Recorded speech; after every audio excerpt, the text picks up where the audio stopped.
Ahí está. ¿Qué haces, Luciano? ¿Cómo andás? Hola Iván, ¿cómo andás? ¿Todo bien? Inexplicable lo que está pasando, inexplicable, pero bueno, Qué raro. me alegro que pudimos arrancar, la verdad que probé todo, reinicié internet, el celular, reinstalé Instagram, no sé, ya es como hice 15 vivos en una semana y bueno, no sé qué le pasó, viste cómo es la tecnología, por ahí le pasa que Se te agotó el cupo. se ve que Instagram dijo, bueno, basta. Sí, sí, sí. Te pusieron Bueno, un cepo. siempre hago una breve introducción del invitado, pero bueno, en este caso arrancamos al revés. Ya que lo lanzaste vos, eh, hacer una breve presentación tuya? Y estuve hace muy poquito con Adrián, así que bueno, ya algo hablamos de vos, así que bueno, si querés presentarte vos y contarnos más o menos a qué te dedicas. Bueno, sí, mi nombre es Iván Carrino, tengo 33 años, me dedico a la economía, o sea, soy un economista profesional, estudié administración de empresas en el año 2008, terminé mi carrera de grado a la edad de 22 años. Y siempre me interesó la economía, las ciencias económicas, me interesaba saber qué pasaba en el mundo, qué pasaba en mi país. Allá por los 15, 16 años creo que decidí que quería estudiar algo de este tipo. Mi viejo es contador, se dedicó a las empresas, estudió una maestría en Economía y Ciencias Políticas en SEADE.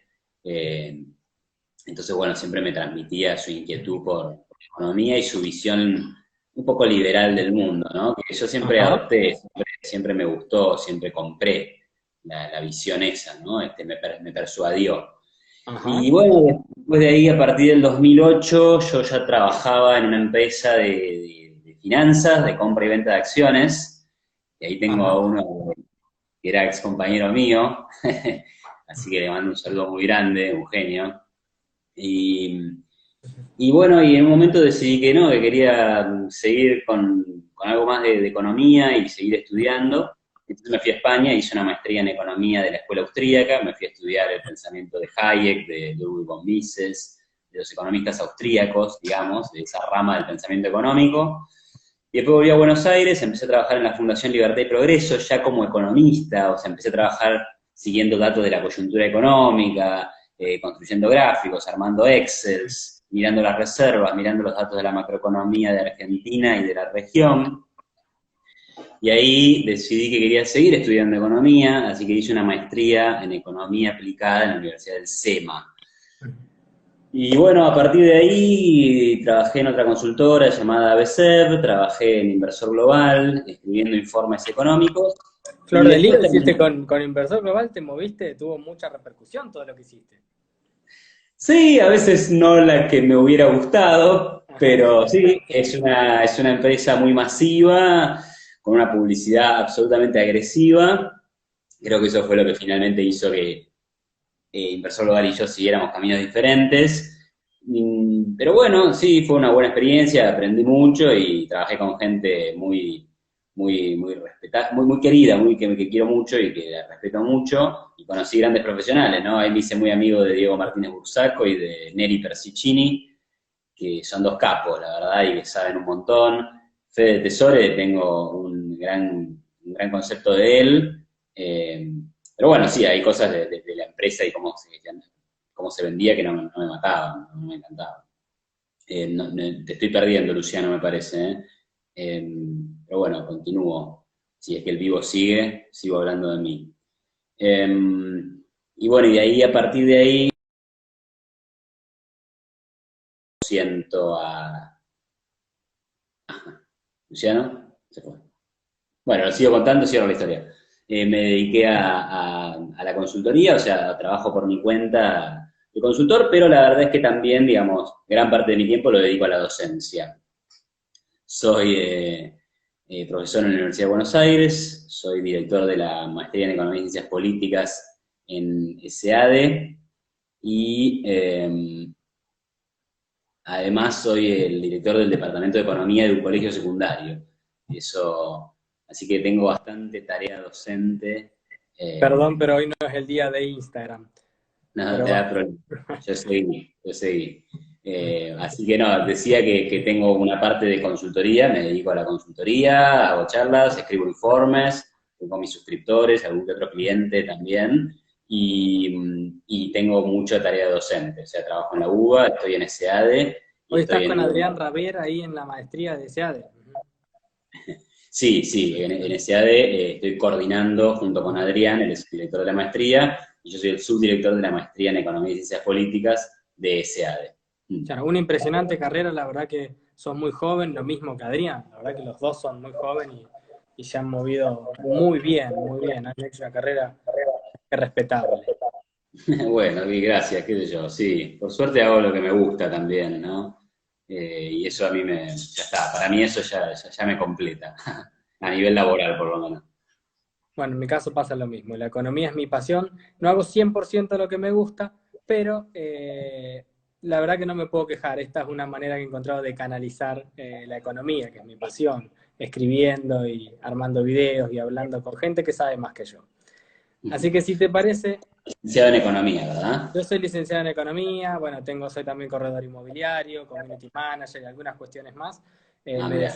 Me dedico a la parte de la inmobiliaria, justamente, la construcción, la inmobiliaria en general. Tengo una empresa acá en Santa Fe y tengo una empresa de software también que desarrollamos para el mercado inmobiliario algunas cuestiones y analizamos el mercado, entre otras cosas. Por eso, obviamente, en lo que más estoy abocado es todo lo relativo al mercado inmobiliario y es donde más conocimientos tengo. Pero bueno, lo que más me interesaba de la charla con vos era, yo estoy haciendo una serie, no sé cuánto va a durar, desgraciadamente, la transmisión, intentémoslo.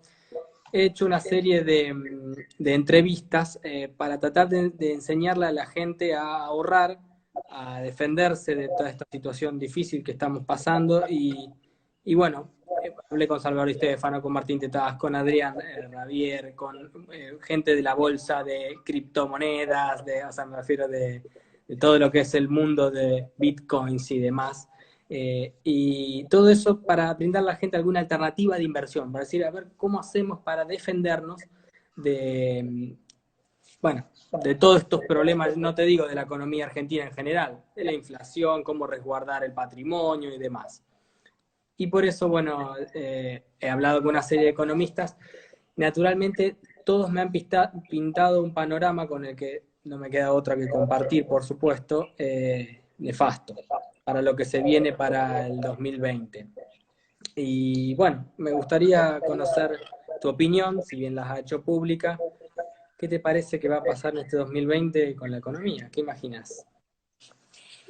Bueno, sí, mirá, justo hoy o ayer creo que el Fondo Monetario sacó su última predicción o proyección de crecimiento económico para todos los países a los que releva, y a la Argentina le dan una caída del PBI de 5,7%.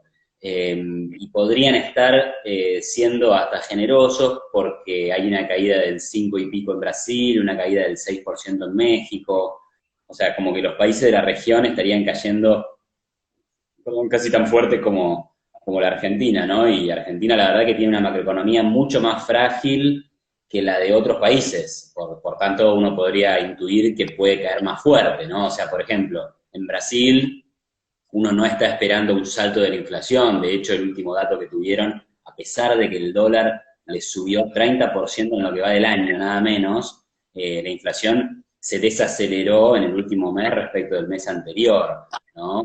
Están agresivamente bajando las tasas de interés, o sea, lo que quiero decir es, la variable nominal parece estar mucho más controlada en Brasil, en Chile, en México, ni hablar, y acá podemos tener una caída del PBI, pero además una escalada inflacionaria, producto de que el gobierno argentino no tiene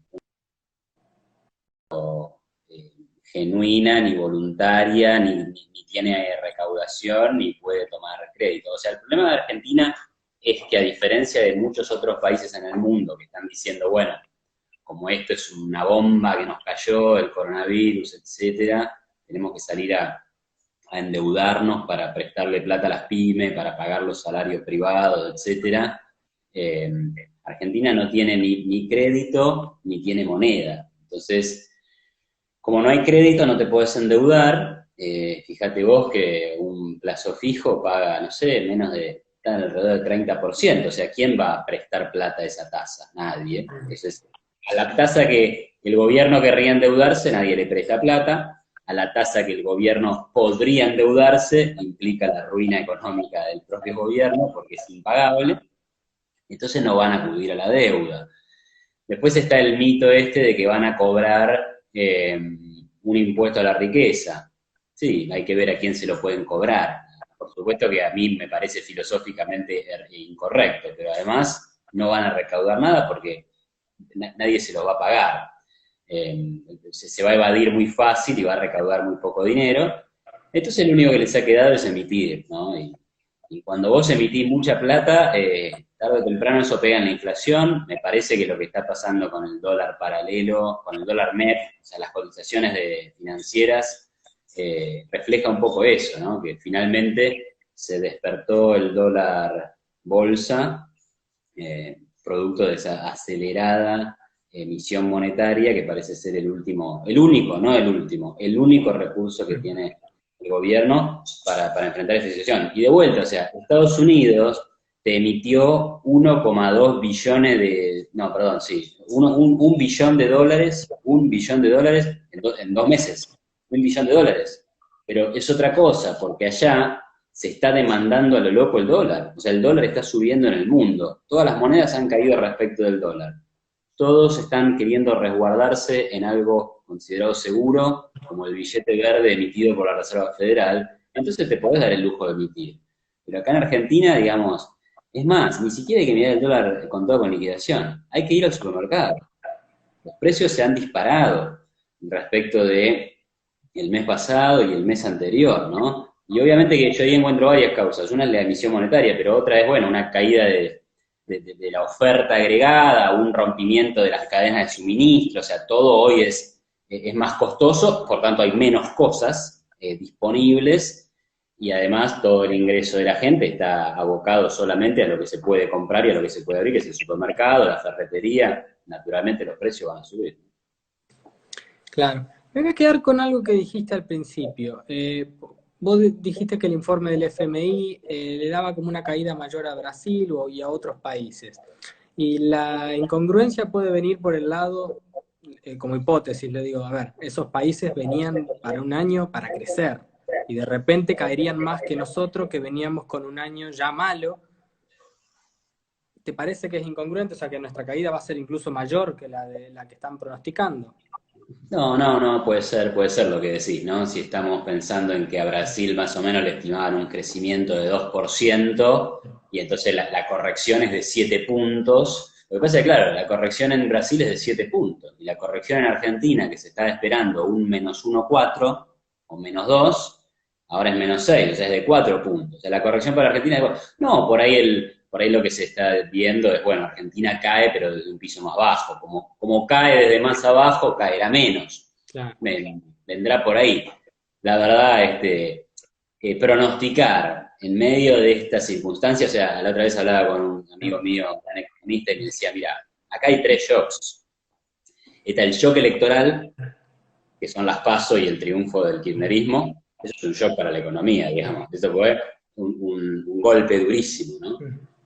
Había un dólar de 45, pasaste a un dólar de 60, bueno, las tasas volaron, el riesgo país se duplicó. Ese es el primer shock. El segundo shock es el default, aunque está medio incorporado en ese primer shock, ¿no? Creo que el miedo a un default generó el descalabro financiero de las PASO, finalmente el default se materializa, y después el tercer shock es el coronavirus, que está, digamos, destruyendo todas las economías del mundo y además obligando a los gobiernos a tomar medidas que generan costos adicionales. El año va a ser malo, esperamos más inflación, esperamos una caída del PBI, seguramente una suba del desempleo y un aumento de la pobreza. Así que sí, sin duda que es malo. Tal vez una nota marginalmente positiva pueda ser que si en algún momento se flexibilizan las restricciones, las cuarentenas, es más, volvemos a lo que uno podría llamar normalidad, el rebote podría llegar a ser marcado. En China hubo un rebote marcado en este último mes, porque se terminó la cuarentena, se pasó el pico de infectados, según dicen los datos oficiales, que es verdad que algunos cuestionan, pero bueno, la economía repuntó rápido. Cosa que a mí me parece razonable, o sea, si vos tenés a todo tu país en la casa, el PBI se desploma. Y el día que le decís vuelvan a laburar, el PBI vuela, porque salí de este piso donde no había producción. Eh, Hay así que mucho bueno, consumo restringido, digamos. ¿eh? Hay mucho consumo restringido que de alguna manera sale desesperado a consumir. Sí, consumo y producción, ¿no? O sea, pensá en todos los obreros de la construcción que hoy están sin hacer nada, mañana se ponen a construir, te construyen un garage, te construyen un edificio, una casa, bueno, y eso es mayor producción generada, ¿no? Ah, ah. Me pareció interesante algo, la mesura con la que dijiste, y creo que es algo que hay que empezar a incorporarlo en el lenguaje de los economistas en general. Cuando hablamos que es difícil proyectar. A veces esto de Pablo lo marca mucho. Siempre dice, crecer, hablar de un 7,2, de un 2,1. ¿De dónde sacan la coma? Dice. Es muy difícil proyectar y lo único que podemos hacer es tratar de sacar, me parece, tratar de sacar una aproximación, una conclusión y entender, por ejemplo, que el año puede llegar a ser muy malo, pésimo, eh, pero siempre hablando, digamos, dentro de, a ver, ponerle un número es tratar de darle una magnitud, pero nada más que eso, no es que vaya a ser un 5,7, un 6, es simplemente algo, un problema. Y en esto vuelvo a lo que hablábamos de la inflación. Por lo que vemos, el ritmo de la emisión monetaria podría llegar a duplicar la cantidad de dinero en el país en un lapso muy corto de tiempo. ¿Te parece que la inflación puede ir de la mano? Bueno, ese es, primero que estoy de acuerdo con vos, ¿no? Esa idea de la proyección es difícil, o sea, es difícil. En realidad es imposible, nadie sabe lo que va a pasar en el futuro, pero sí se puede dar alguna predicción de patrones, ¿no? Como, bueno, en términos matemáticos, y no soy un fan ni un experto en matemática, pero una cosa es percibir la primera derivada y otra cosa es percibir la segunda, ¿no? Es decir, vos podés decir, bueno, esto va para este lado. Ahora, exactamente a qué velocidad, esa ya es más difícil, ¿no? Eh, ahora, inflación, y ese es un gran misterio. A ver, yo digo, sí, con estos ritmos de emisión monetaria, con este pánico, con esta caída de la producción, todos los libros te dicen, van a subir los precios. A ver, digamos, oferta agregada se mueve para la izquierda. O sea que ya, sin emitir un solo peso, como te cae la producción, los precios van a ser más altos. Estás emitiendo al ritmo del 30% anual. La última vez que se emitió a un ritmo, perdón, del 30% mensual, la emisión de marzo fue 30% más alta que en el mes anterior, la cantidad de dinero. La última vez que había pasado eso fue después de la salida de la convertibilidad, febrero del 2002. O sea que la inflación pasó de 0 a 40%. O sea, digamos, porque el dólar también se cuadruplicó de precio. Ahora, si la inflación de marzo da 3%, a mí no me llama la atención. O sea, en el cortísimo plazo, las cosas no son como en el largo plazo. Así que puede aparecer eso y van a venir algunos kirchneristas a decir, ven que ustedes los liberales decían esto y estaban equivocados. No, no es así. Lo que pasa que es un problema de identificación de causas y consecuencias en el corto plazo. Además, en el corto plazo vos seguís teniendo precios cuidados, tarifas congeladas, la nafta está congelada, pero además está viendo el beneficio del derrumbe del petróleo, que acá encima se lo inhibimos porque ponemos un precio mínimo al petróleo, cosa que es un poco absurdo, pero se entiende por los intereses sectoriales que están metidos en el gobierno haciendo lobby para zafar ellos, digamos. Pero bueno, o sea, si vos me controlas todos los precios de la economía, haciendo un caso extremo, vos podés emitir al 4000% por 5 meses y que no pase nada, pero no vas a encontrar la pólvora, no vas a descubrir la pólvora. En un momento, eso tiene un efecto. Te empieza a subir la brecha cambiaria, la gente con los pesos no sabe qué hacer y empieza a demandar de más en cantidades y el sistema productivo no responde, por tanto aparece la escasez, por tanto cuando aparece la escasez se genera, digamos, un problema para la calidad de vida de las personas, empiezan a subir los costos, las empresas entran en dificultades, y el gobierno dice, bueno, ¿qué hago? ¿Libero o sigo así? Bueno, y cuando libera, explotan los precios. O sea que acá, digamos, mínimamente en algún momento va a aparecer lo que fue el Rodrigazo, o lo que fue 2016, que era una economía con mucho dinero sobrante y un montón de precios controlados. Cuando vos liberaste el tipo de cambio y liberaste las tarifas, la inflación pasó de 27 a 40%. Ahora estamos en una inflación anual de alrededor del 50%, pero el dólar está casi quieto hace varios meses. Bueno, habrá que ver hasta cuándo aguanta este sistema de represión económica y cuándo es el día en que alguien se digna a sincerar. Y cuando se sincera, bueno, va a haber un golpe inflacionario y van a volver a caer los salarios reales que ya están cayendo, ¿no? Pero bueno, va a haber una especie de impacto de una vez nuevamente en algún momento futuro. Sí. Básicamente, sinceramiento o escasez. O sea, por ahí me parece que hay que contar ese punto y es muy importante. No es que sea un esquema, digamos, para mantener precios cuidados, llamémosle, o control de precio, ha sido exitoso en algún momento de la historia. Hay un libro muy interesante que habla de ello, de los 4.000 años de control de precios y salarios. No es que ha sido exitoso un control de precios jamás. Lo que pasa es que tiene efectos de corto plazo que no son sostenibles, como bien dijiste, en el largo plazo. Exactamente, Y lo exactamente. que terminan haciendo es acentuando aún más la escasez. O sea, hoy con los problemas de escasez que hay a la hora de administrar los productos y servicios que necesitamos consumir, dada esta circunstancia de cuarentena, encima, digamos, se le ha dado cierta potestad a los intendentes y demás para clausurar negocios. Y lo más grave aún me parece que es, creo que gran parte de los argentinos está de acuerdo y le parece que está bien. Y creo que ahí vamos a un problema de escasez y de inflación aún más grave por una cuestión de falta de productos. Bueno, ahí, ya que lo mencionás, está el libro de José Luis Espert que se llama La sociedad cómplice. No lo leí, aclaro, pero el título siempre me llamó un poco la atención porque me pareció que era un poco chocante, ¿no? Como, che, bueno, no te la agarres con la gente. Su libro primero sí lo leí, La Argentina devorada, me pareció muy bueno. Y el título este es fuerte, ¿no? La sociedad cómplice. Pero hay algo en lo que vos decís que está ahí.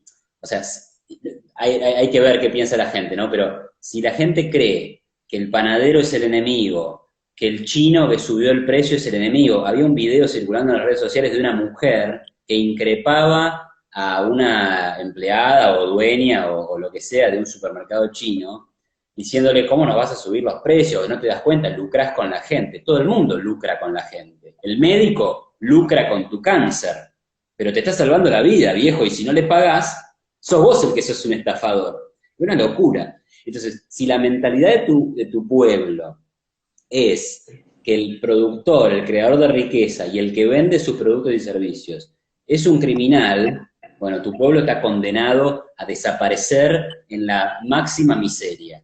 Digo, este tema a mí me sensibiliza mucho. Digo, no puedo creer, digamos, esta mentalidad, ¿no? Me indigna y me resulta que es un problema muy grave, es uno de los problemas más graves que tiene el país, porque en la medida que las ideas erróneas se expanden y quedan como que eso es el saber popular, y ahí estás listo, porque eso es lo que después te genera las instituciones, o te genera las leyes. O sea, no hay ley sin algún tipo de apoyo popular detrás, ¿no? Es decir, si mañana el gobierno dijera a todos los negros los vamos a poner en una pileta y los vamos a fusilar, eso sería imposible de que ocurriera, porque por suerte nuestra población no tiene esa mentalidad asesina y ridícula e injusta. Sin embargo, sí tenemos esta mentalidad de que los precios los pone el empresario que se abusa de mí. Y no es así, los precios los pone él, pero los pongo yo también, porque si no quiero pagar, me voy para otro lado. Ahora, el problema es cuando tenemos un instrumento monetario que es de pésima calidad, porque alguien está lucrando con esa emisión monetaria, ¿no? Uno entiende el incentivo político, bueno, gasto más, no cobro impuestos, emito dinero, y bueno, el problema de la inflación está muy diseminado entre todos los ciudadanos, pero en el corto plazo se beneficia el que emite esos pesos, ¿no? Pero bueno, ahí está el problema. Y realmente Argentina es un país que sufre de inflación hace una cantidad excesiva de años, como para que no hayamos entendido el problema. Y a uno eso le indigna un poco más todavía cuando ve que ya no es un tema de que Dinamarca y Nueva Zelanda no tienen inflación, sino que Chile no tiene inflación, Brasil no tiene inflación, digamos. Y Brasil tiene problemas incluso peores que los nuestros, digamos, de una sociedad que tiene más crimen, más pobreza, y sin embargo ya el problema de la inflación lo han resuelto. Y no salen a volverse locos porque el panadero tiene precios altos, ¿no? Entonces algo se ha aprendido, pero no en nuestro caso. Y una cosa más, cuando un gobierno con cierta razonabilidad, como fue el de Macri, no que todo fue razonable, pero en materia de precios eran bastante más razonables, porque liberaron tarifas, o flexibilizaron las tarifas, eliminaron el cepo, eliminaron ciertos precios máximos que había en algunas cosas, no del todo, el precio cuidado siguió, pero bueno, lo han castigado siempre al gobierno por liberar precios, digamos. Por mí, que lo castiguen con la deuda, que lo castiguen con el déficit, que lo castiguen Sí, con el gasto público. había muchos motivos para castigarlo, sí. Claro, pero en materia de precios, digamos, hicieron las cosas medianamente que había que hacer, que era liberarlo, ¿no? Por eso digo, no es que la sociedad toda piense eso, yo creo que hay una mitad de la gente en Argentina que es súper razonable, que entiende perfectamente bien cómo funciona la economía y que sabe que el panadero de la esquina no es su enemigo, ¿no? Pero bueno, hay mucha gente que sí, que está en esta idea de que es una lucha de clases y que son los ricos contra los pobres, y que el panadero es rico y el cliente es el pobre, que además tampoco es así. Tampoco es así. Bueno, vamos a invitar a la gente a que haga preguntas. Están dele comparar con Kicillof. No sé qué parecido le pueden llegar a ver a mi físico con Kicillof. Sí es verdad que la cuarentena hizo estragos en mi cabeza. ¿Qué le voy a hacer? El pelo... Bueno, ya hace mucho que no voy al peluquero, pero nada más que eso. Bueno, si quiere la gente participar, hacer preguntas, bienvenido sea. Así vamos intercambiando algunas ideas. Claro, dejate las patillas, desaparecen. Hay algo interesante sobre también la demanda social para pensar. La gente no quiere que el gobierno, digamos, se achique. Por lo tanto, quiere que gaste. O sea, quiere que gaste, aparentemente, cuanto más pueda, mejor. No quiere que se endeude. No quiere que haya inflación y que suban los precios. ¿Es compatible todo? Claro, pero claro. Y no, claro que es incompatible, ¿no? O sea, desde el punto de vista de la economía es como fácil en ese sentido decir, mirá, si el Estado es grande hay que pagarlo. Así que un Estado grande con bajos impuestos, poco déficit fiscal y cero deuda es hacer un círculo cuadrado. Directamente no se puede. 2 más 2 es 4 y no puede ser 5. Entonces ahí es como fácil el argumento. Mirá, un Estado grande implica un gran gasto público. El gran gasto público se paga con altos impuestos, se paga con deuda o se paga con emisión monetaria. Así que por algún lado lo vas a tener que pagar, te guste o no.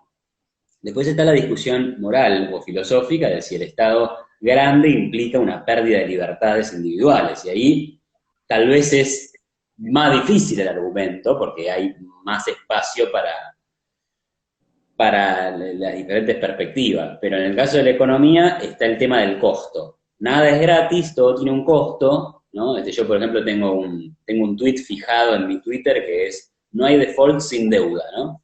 No hay deuda sin déficit y no hay déficit sin exceso de gasto público. Pero no hay exceso de gasto público sin una población que en promedio adora al Estado y le pide que haga de todo.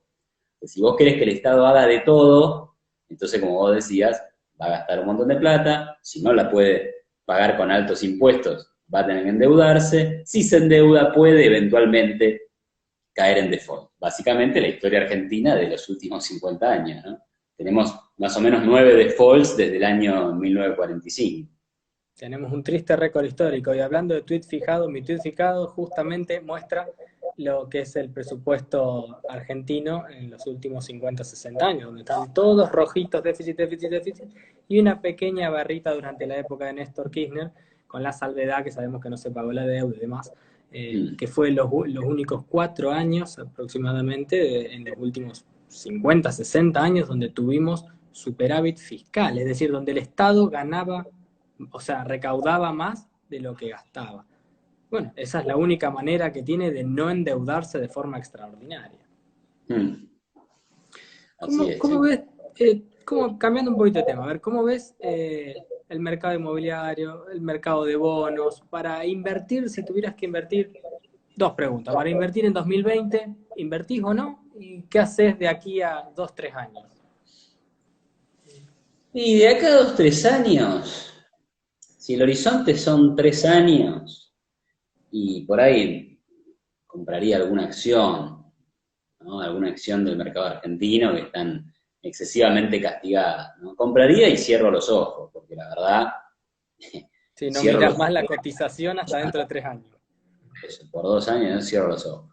Si es de acá a un plazo medianamente más corto, te sobra algo de guita, querés hacer una inversión conservadora, y haciendo este supuesto que puede ser fuerte, pero esperemos que no lo sea, que el gobierno no toca los números de inflación, es decir, no los manipula y no miente, como ha pasado en el pasado, cuando Cristina Fernández de Kirchner, que hoy es vicepresidente, era presidente o presidenta,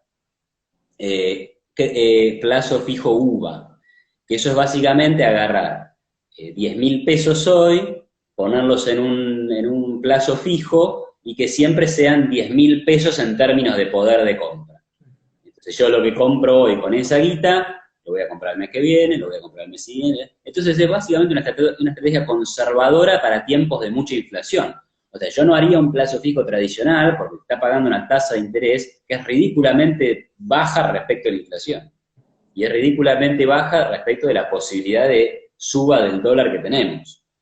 Entonces, no le veo mucho sentido. Un título de la deuda pública, la verdad que parecerían ser también una especie de buena oportunidad, pero con todo este baile del default, qué sé yo, andás a ver en qué canje te metés, en qué lugar entrás. Por eso digo, preferiría comprar alguna empresa privada cuya suerte futura dependa de, como todo en Argentina, depende de lo que haga el gobierno, por supuesto, pero bueno, depende un poco de sus capacidades, ¿no? Qué sé yo, una empresa con Mercado Libre es una empresa sólida, que tiene futuro, que tiene fundamentos, ¿no? Quiero Molinos, una empresa que está metida en el campo, en la alimentación, son como nuestros puntos fuertes, son una especie de blue chips argentinos, donde uno podría decir, bueno, acá hay valor y ese valor se tendría que sostener más allá de esta coyuntura difícil que encontramos, ¿no? Pero sería también, ojo, eso es más para el largo plazo, no es para andar comprando y vendiendo, porque quién sabe qué pasa en un mes, en 2 meses, ¿no? Es complicado.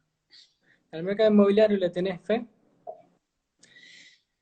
Y bueno, siempre que hay cepo anda mal el mercado inmobiliario. Yo recuerdo los 4 años de 2011 a 2015, que fue un derrumbe absoluto de escrituras, de construcción. El mercado de alguna manera se adaptó bastante, empezando a cotizar en pesos las construcciones de pozo, ¿no? O sea, eso lo tenés más claro vos que yo. Eh, Al mercado inmobiliario le va bien. Cuando hay dólar libre, cuando hay brecha y te sube la brecha, y es complicado, porque nadie quiere desprenderse de los dólares, nadie quiere hacer una operación en blanco, porque implica vender los dólares en el mercado oficial, por tanto escasean los dólares, y en un mercado que es dolarizado, si no tenés el aceite que lo mueve, chao, queda parado y cae, ¿no? Todo lo que queda parado, digamos, es un problema, porque todas las inmobiliarias tienen que pagar los gastos fijos y sin embargo no están generando negocio. Así que lo veo muy complicado, muy complicado. Este va a ser un año muy malo para el mercado inmobiliario, muy, muy malo.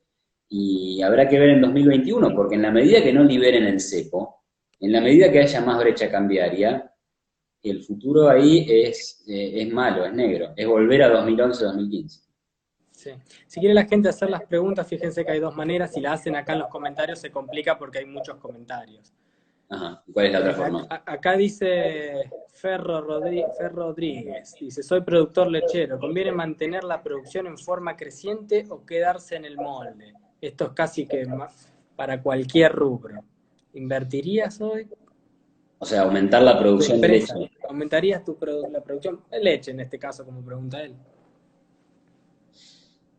Y qué sé yo, la verdad es que ahora, a ver, siempre el tipo que tiene un negocio, que tiene una empresa, tiene esa alternativa de invertir, ¿no? Y bueno, mirá, lo que estamos viendo, a ver, si yo te digo que te sobra plata y te compres un uva, te estoy diciendo que estás siguiendo la inflación. Tener más leche, digamos, sería una forma de invertir en bienes que no se van a desvalorizar. El tema es cuánta demanda vas a tener en este contexto. Ahora, la leche parece, o sea, uno lo ubicaría como un bien necesario y en alta demanda. O sea, no es que vos me estás diciendo, che, voy a producir autos. No, hoy nadie está demandando autos, así que ahí te diría que no. Pero leche, bueno, sí, no me parece una mala idea. Alimentos. Bueno, a ver, mi abuelo decía comprar propiedades en gobiernos radicales y venderlas en gobierno peronista. Ahora creo que no se va a dar. Comentario de Wal Gómez. Bueno, yo te iba a sacar un poquito de los comentarios y te voy a llevar un poquito a ver, a la inflación otra vez, al Banco Central y demás. Volvemos un poquito a lo que a mí me gusta. El Banco Central se crea en 1935. ¿Recordás que la inflación antes de la creación del Banco Central rondaba alrededor del 1% en Argentina? O sea, no siempre tuvimos una moneda débil. ¿Qué pasó en el camino? Y no, mira, la primera alta inflación arranca con, disculpen ahí los seguidores por la palabra que voy a decir, pero con Perón. Con, con Juan Domingo Perón tenés la primera inflación de 40% anual. Pero es muy interesante porque el propio Perón, en su segundo mandato, con un ministro de Economía, que ahora no me voy a acordar, pero seguro que alguien de lo que está mirando se acuerda, no sé si no era Gómez Morales, mete un ajuste tremendo y empieza a hablar de que hay que... Perón mismo dice, no, muchachos, hay que bajar los salarios. Ya ganamos un montón de plata, ahora tenemos que bajar los salarios. Y con ese discurso de que había que bajar los salarios, hace un plan de contención del gasto público, contención del déficit fiscal, y la inflación te baja del 50 a, no sé, alrededor del 8. O sea, fue una buena baja de la inflación en el propio gobierno peronista que había hecho que la inflación llegara hasta el 40 o 50% anual. Y de ahí en más, bueno, es la historia de la Argentina, déficit fiscal financiado con emisión monetaria y inflación. A ver, y también y saltos cambiarios, porque en definitiva, digamos, emito, o me endeudo. Si me endeudo y no pago la deuda, vuela el dólar, salta la inflación. Si emito, controlo todos los precios, un día no aguanta más, salta la inflación. Eso es lo que ha pasado en Argentina. Y hemos destruido 5 signos monetarios, más o menos, o 6, ya perdí un poco la cuenta, ¿no? Vamos camino al sexto. A ver, preguntas. Cuasimonedas. A ver, otro había dicho en otro comentario, perdón que di vuelta a la cámara, que el peso ya era una cuasimoneda. ¿Ves la posibilidad de la creación de cuasimonedas? ¿Te parece que tiene sentido en un contexto que el gobierno puede imprimir y está imprimiendo a mansalva y revolear todo el dinero que necesite a municipios, a provincias? Acá está Raulito, que no es por Alfonsín. Eh, sí, bueno, ahí la cuasimoneda la emite la provincia, ¿no? La provincia, si se queda sin plata, emite. Me parece que el gobierno está tratando de evitar que eso ocurra cargándose al peso. Recientemente Fernández le garantizó a los gobernadores que les iba a dar 120.000 millones de pesos. Y bueno, entonces eso les está diciendo, muchachos, por favor, no vayan a emitir una cuasimoneda, si necesitan guita se las doy yo. Lo que pasa es que, bueno, ¿de dónde sale esa? Y bueno, y saldrá del Banco Central. Lo de las cuasimonedas no es que es una mala idea o una buena idea. Es el reconocimiento de un fracaso. ¿Y qué fracaso es ese? Que se la gastan toda, que no alcanza para nada, que los tipos recaudan, te cobran 20.000 impuestos nuevos y que siguen gastando de más. Entonces, claro, viene la mala. Mira, esto lo decía Bogiano, Miguel, que que me cae muy bien Miguel. Entonces en Intratables decía, mirá, acá, vos te hiciste, eras el chanchito que hizo la casa de paja. Ya está. Y esto es un huracán. Así que olvídate. Así que cuasimoneda, dólar blue en 100, inflación en 70. Y sí, porque no construimos, no hacemos las cosas como hay que hacerlas. Y entonces, ¿ahora qué? Y ahora decimos, bueno, pero todo el mundo está emitiendo dinero. Emitamos también. Bueno, perfecto, a ver cómo nos va, ¿no? Entonces, eh, lamentablemente esto nos tiene que hacer reflexionar, o no, hagamos lo que queramos, pero en mi caso, mi reflexión es, hay que ahorrar en tiempo de vacas gordas para poder hacer las cosas más heterodoxas en tiempo de vaca flaca, ¿no? La reacción de otros es diferente. Es tipo, miren, aguante el Estado, esta era la realidad, el Estado tenía que intervenir en todo, controlar todos los precios y ahora más que nunca, y que cobre más impuestos también. Bueno, está bien, veremos cómo nos va con esa interpretación de la realidad, ¿no? ¿Te parece que podremos llegar a cambiar? A ver, si caemos continuamente en la misma, en los mismos errores, estamos hablando de ya hace muchos años, y no es por citarlo particularmente en un nombre, pero continuamente caemos en los mismos errores, de gastar de más, de emitir, de endeudarnos. ¿Te parece que un golpe lo suficientemente fuerte puede hacernos cambiar de una vez la cabeza y entender?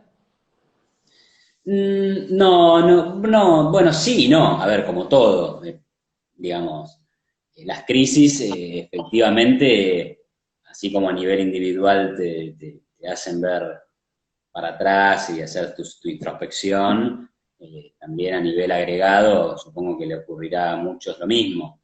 Pero, pero bueno, hemos tenido experiencias de fuertes golpes y de fuertes crisis que llevaron a la Argentina a un camino de mayor intervención estatal, de mayor gasto público, ¿no? De hecho, hay una literatura interesante que es la del populismo macroeconómico, es un texto que armaron Dorbush y Edwards, dos economistas, uno norteamericano y uno chileno, en donde hacen una revisión de la experiencia populista macroeconómica de los años 80 en Latinoamérica.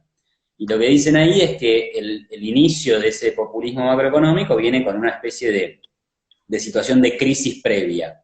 Entonces la crisis previa te origina el caldo de cultivo para el populismo posterior. O sea, que no necesariamente porque ahora vayamos a tener una crisis, vamos a ir a un cambio de mentalidad hacia un modelo de mayor conservadurismo, mayor liberalismo, y mucho menos este tipo de crisis, porque este tipo de crisis es, la lectura más común que está viendo es, vino el coronavirus, esto va a ser durísimo para la economía, la culpa la tiene el virus, y es necesario que el Estado intervenga. Si el Estado no interviene, esto es peor.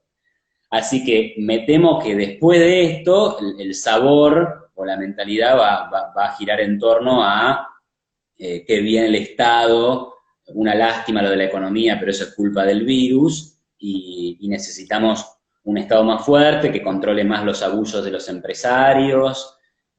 Lo que pasa es que también, en el caso argentino, hay que ver cómo va a resultar esa respuesta gubernamental. O sea, estás gastando 78 mil millones de pesos al mes nuevos para este ingreso familiar de emergencia. La plata no la podés sacar de ningún lado. A la gente no le dejás trabajar. ¿Qué va a pasar con la inflación? Entonces, si se desmadra la inflación, bueno, ahí estará el debate. ¿Fue el virus o fue un gobierno que, en una situación ya mala, optó por emitir en exceso, ¿no? O sea, hay que recordar igual que este Banco Central había bajado la tasa de interés 25 puntos, nada menos, antes del coronavirus. O sea, acá parece que la pandemia llegó 3 meses antes, porque la medida extraordinaria de relajamiento monetario que tomaron todos los países, nosotros la tomamos 3 meses antes porque Macri era malo. Entonces vení, dale, vamos a bajar la tasa. Bueno, y ahí te quedaste sin armas. Es como que te venían a afanar y vos el cargador lo reventaste contra el almohadón de tu casa. Y mirá, te van a robar. Entonces, bueno, por ahí el ejemplo no fue feliz, pero se entiende. Sí, se entiende. Quedaste sin armas para defenderte, totalmente. Hay muchas preguntas sobre inflación, sobre todo preguntando qué hacer, comprar dólares y demás. Permitime hacer alguna reflexión Sí, sí, obvio. y ver qué pasa si compartís. Eh, Cometemos el error de pensar que el dólar es el que está subiendo. Hay que entender que en el mundo no es que el dólar esté subiendo, si bien marginalmente lo está haciendo. El tema es el peso, que el peso no para de desmoronarse, no para de perder valor año a año. Entonces, quien comprenda conceptualmente qué está sucediendo, vamos a ponerlo a la inversa, no es que el dólar vale 100, sino que el peso vale un centavo de dólar, que perdió el 99% de su valor en 19 años, perdió el 99% de su valor. Quien entienda que lo que está sucediendo es que el peso pierde valor, entiende claramente cuál es la decisión que tiene que tomar. Básicamente, sacarse el activo que está perdiendo valor. Sí, sí, no, no, totalmente. Bueno, Pero bueno, ahí tenés alternativas, podés comprar dólares, podés hacer un plazo fijo de uva, podés comprar acciones, podés comprar kilos de polenta, ¿viste? También es eso, anticipar algunas compras. Acá hay una pregunta que dice, ¿cuál sería el tiempo de vaca gorda, no? ¿Y qué solución propondrías para que sea menos crítico este tiempo de pandemia que venimos pasando? La crisis ya está, solo falta aceptarla. Sí, está bien eso. Yo te diría lo siguiente. La crisis está, el coronavirus es un shock terrible. Es como si hubiera habido un terremoto. ¿Por qué? Porque más allá de que uno pueda hacer análisis racional, el análisis racional dice, si salís a la calle no te vas a morir, si salís a la calle no te vas a infectar. O sea, Estados Unidos tiene 500.000 infectados de coronavirus, son 328 millones de habitantes. Es decir, la posibilidad de infectarte de coronavirus, una enfermedad que no es letal, aunque en algunos casos sí, la posibilidad de infectarte de coronavirus es 0,2%. ¿Sí? O si no, hagan ustedes el número, pero es 500.000 dividido 328 millones. Da 0,20, o sea, sí, sí, sí. entonces, ese es el análisis racional. El análisis emocional es qué miedo, qué pánico, no salgamos a la calle, no hagamos nada, no trabajemos, quédate en tu casa, bla, bla, bla, bla, bla, bla. Ahora, todo ese miedo basado en algo que existe, ¿no? Digamos, la propagación del coronavirus es grande. Ese miedo te lleva a un enorme costo económico que es, che, nadie está laburando, no se produce. O sea, la crisis está. Mi punto es, no agravemos la crisis con una cuarentena total, en lugar de una cuarentena más enfocada, y con aumentos del déficit fiscal que en Argentina solo van a generar una suba de inflación y una devaluación de la moneda. Porque eso es agravar más la situación, ¿sí? Hay países que a uno le puede gustar más o menos, pero Bolsonaro, Piñera, el propio Trump han dicho, no podemos ir a cuarentenas tan duras, porque nuestra economía no lo puede resistir. Yo vi, esto es un dato de la realidad también, en Brasil la recesión del año 2015-2016 generó 30.000 muertes adicionales, o sea, se han identificado que hubo 30.000 muertes directamente relacionadas con la recesión económica. Entonces, si el gobierno te inyecta una recesión económica mayor porque quiere preservar la vida o la salud, bueno, eso también va a terminar afectando la vida y la salud de muchas otras personas, algunas de las cuales incluso se pueden morir de ataques cardíacos o de suicidio o por problemas de alimentación y de cuidados básicos de salud, porque son personas pobres, ¿sí? Entonces, digamos, ese es el punto, no agravar las cosas que ya bastante graves van a estar. ¿Podrías más a un estilo de cuarentena, digamos, usemos barbijo obligatorio, sigamos trabajando, respetemos, apliquemos algunos protocolos?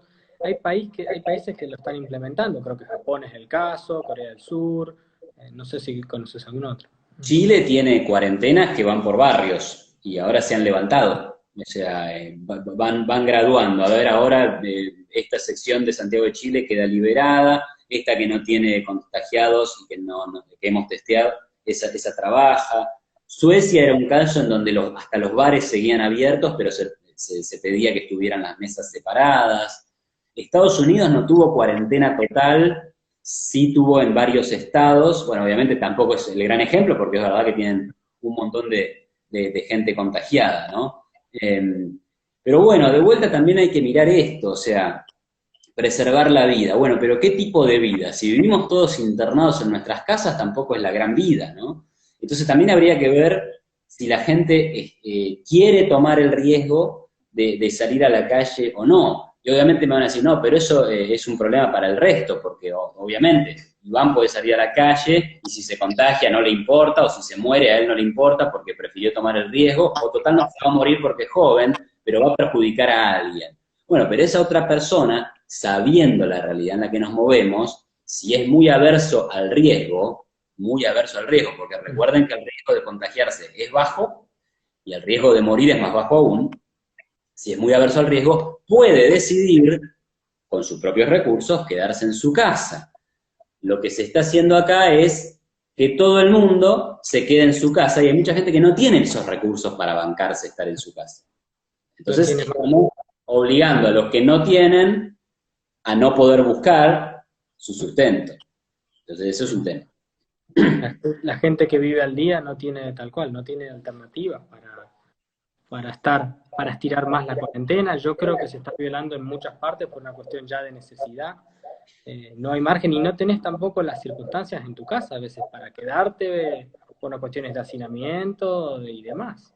Así es, y ahí te diría que la otra vez leí una entrevista a Kichilov, y dentro de todo era razonable alguna de las cosas que decía, porque decía, sí, tenemos que estudiar, en algunos lugares el hacinamiento es grande, entonces lo que hacemos es una cuarentena barrial. Bueno, es evidente que alguna sensatez hay, ¿no? Digamos, no es que son unos lunáticos, digamos, yo tampoco los culpo, ni digo esto lo hacen porque son kirchneristas, no, no es así, digamos. Pero bueno, hay que tomar en cuenta todos los riesgos. Si te tocara ser el ministro de Economía, ¿y cuál serían tus 3 o 4 decisiones principales? Bueno, la primera decisión inmediata e instantánea es mi renuncia, indeclinable, porque me excede la responsabilidad. No me gustaría ser ministro de Economía, mucho menos ahora. Mi rol es otro, mi rol es el análisis crítico, el análisis que ayude a pensar, el estudio, la divulgación de lo que creo que es el conocimiento. No me veo en roles públicos, me han invitado a formar parte de actividades partidarias, políticas, y yo en general siempre digo que no, porque bueno, no siento que sea mi rol estar en política, y hacer política, y trabajar en eso. No me veo como un tecnócrata tampoco, a lo sumo me veo como un intelectual, como un pensador. Obviamente que, bueno, tampoco le quiero escapar tanto a la pregunta, porque si no es como fácil hablar y no decir nada. Yo, digamos, tengo alguna idea de propuesta para esta situación de emergencia, que sería básicamente que si vas a aumentar el gasto, que debe aumentarse en alguna área, es en salud.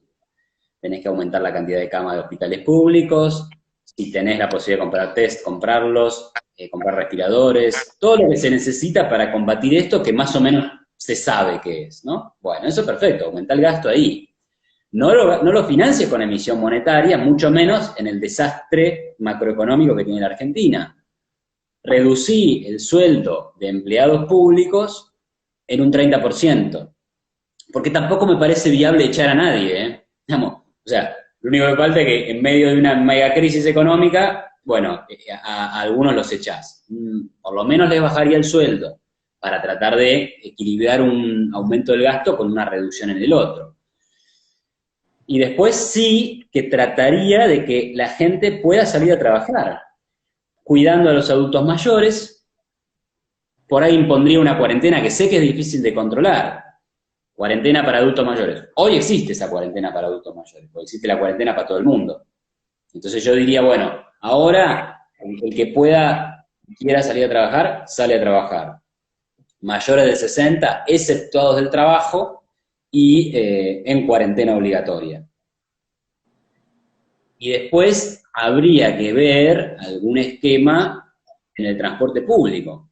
Pero de vuelta, cada persona es responsable de asumir los riesgos también. Entonces, se va a salir con barbijo, se va a salir con alcohol en gel, la gente se va a lavar las manos, vas a procurar tener distanciamiento social en la medida de lo posible. Bueno, habrá que tomar mayores recaudos desde lo individual. Como ministro de Economía, digamos, haría eso, trataría de no desmadrar el déficit fiscal. Ya. Acá insisten con que soy Kicillof, es una cosa. Mariano Sabat. Bueno, a ver si hay alguna pregunta más. Uruguay redujo un 20% por 6 meses. Claro, Entiendo que habla de los salarios de los funcionarios. exactamente, sí, sí. Un buen Y gesto como- sería arrancar por ahí.